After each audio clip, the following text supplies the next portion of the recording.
পাতলা পাতলা সিমাইয়ের পায়েস তো আমরা বানাই, কিন্তু এইভাবে বেশ মাখা মাখা ভাবে সিমাইয়ের পায়েস বানিয়েছেন কখনো? না বানালে দেখে নিন কত সহজে মাখা মাখা বা শুকনো সুস্বাদু সিমাই কিভাবে বানাতে হয়।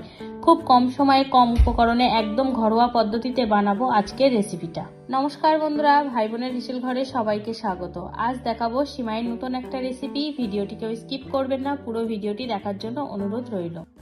আজকের রেসিপির জন্য আমি গ্যাসে কড়াই বসিয়ে দিয়েছি। এবার আমি কড়াইয়ের মধ্যে দিয়ে দেব 3 চামচ মতো ঘি।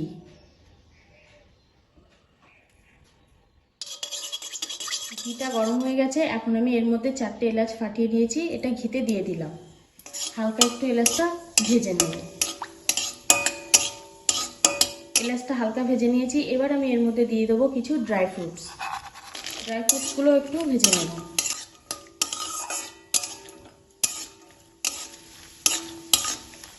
ড্রাই ফ্রুটসগুলো ভালোভাবে ভাজা হয়ে গেছে। এখন আমি এর মধ্যে দিয়ে দেব 1 কাপ সিমাই। এখানে আমি সরু সিমাইটাই ব্যবহার করছি, আপনারা চাইলে এর থেকে আরেকটু মোটা যে সিমাই পাওয়া যায় সেটাও ব্যবহার করতে পারেন।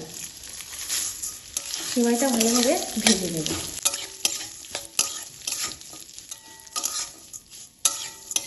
সিমাই কিছুটা ভেজে নিয়েছি। এবার আমি এর মধ্যে দিয়ে দেবো কিছুটা কিশমিশ। আপনারা চাইলে এখানে ঘিয়ের সাথে সামান্য একটু সাদা তেলও ব্যবহার করতে পারেন। সিমাইটা বেশ ভালোভাবে ভেজে নিয়েছি। এবার আমি এর মধ্যে দিয়ে দেবো যে কাপ মেপে আমি সিমাইটা নিয়েছিলাম তার হাফ কাপ চিনি। চিনিটা ভালোভাবে এর সাথে মিশিয়ে নেব।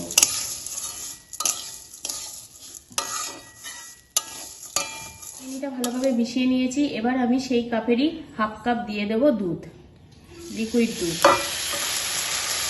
দুধটা ভালোভাবে মিশিয়ে নেব। আর দিয়ে দেবো 1 চিমটি লবণ।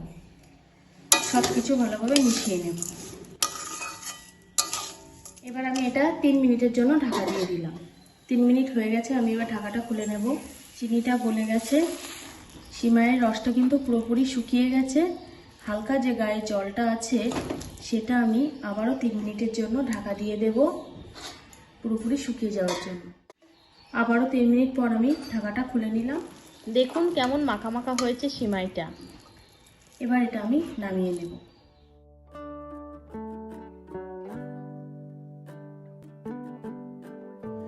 উপর থেকে আমি এবার একটু আমন্ড বাদাম গ্রেট করে দেব। আজকের রেসিপিটা তাহলে এই পর্যন্ত। যে সকল নতুন বন্ধু আমার ইউটিউব চ্যানেল থেকে দেখছেন তারা অবশ্যই চ্যানেলটিকে সাবস্ক্রাইব করে দেবেন, আর যে সকল বন্ধুরা ফেসবুক থেকে দেখছেন তারা অবশ্যই ফেসবুক পেজটিকে ফলো করে দেবেন। আজ তাহলে এই পর্যন্ত, দেখা হচ্ছে পরের কোনো নতুন রেসিপিতে।